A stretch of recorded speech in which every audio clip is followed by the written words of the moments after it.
Hail, and welcome to Wake the Dead.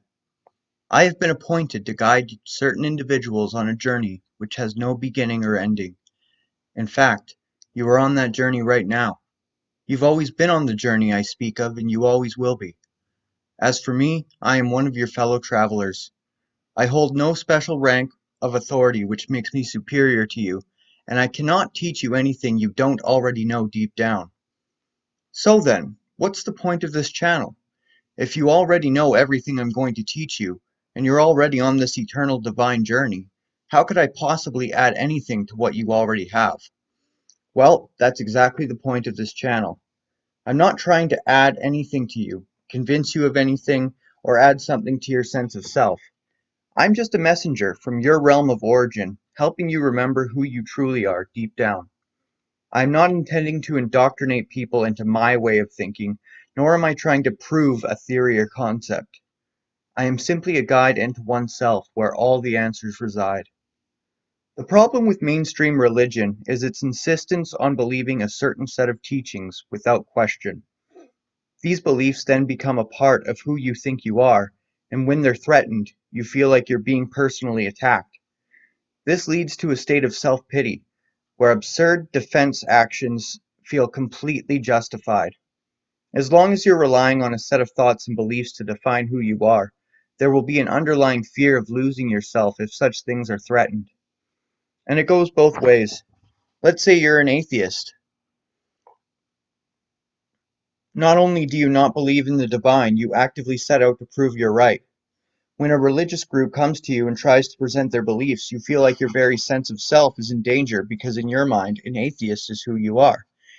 That means if there were a higher power, you would be wrong, which to the ego feels like a life or death situation. No longer is this a debate in your mind, your life is at stake. At this point, you'll likely feel like an unjust victim being attacked by these evil ministers. The examples are endless. Conservatives and liberals, policemen and criminals, atheists and religious people, misandrites and misogynists, the US and terrorists, Islam and infidels.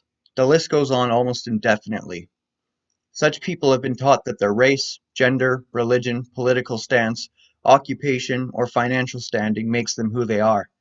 And because of this unconscious assumption, those who live in this way are doomed to live in conflict in one form or another until they either die or go through a shift in consciousness called awakening, ascension, salvation, or enlightenment.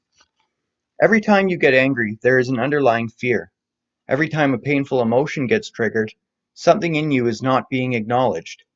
Most people go through life unconsciously blaming outside factors for their problems and misfortunes, and never quite feeling satisfied, like there's always something missing or not quite right. Most people live almost entirely through their ego. They have an image of what their life should look like, so they set out to make it that way. And by doing so, they interfere with other people's ideas of how life should be, and then those people retaliate. Sometimes people hurt us, seemingly for no reason, but when we get honest, it becomes apparent we are ultimately the cause of our life's troubles. System of a Down wrote, "When you lose small mind, you free your life." Small mind is the false ego, the comforting but inadequate idea of who and what we are. When we allow that to die, our true essence awakens, and we become free. That's my intention with this channel. Over a series of volumes diving deep into various aspects of the path to transformation, I hope my channel can act as a catalyst to start the process of awakening. Once this process is started, it cannot be reversed, only slowed down. Over the next few months, I will be diving deeply into theory and practice for ascension and awakening. I will be discussing metaphysics, mysticism, magic, occult science, esoteric philosophy, meditation, shamanism, divination, sacred geometry, and more.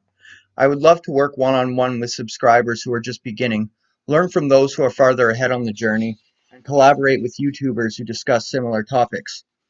Again, you may call me Shadowstar. I will leave a link to my Twitter and my email in the description. Hail and blessed be.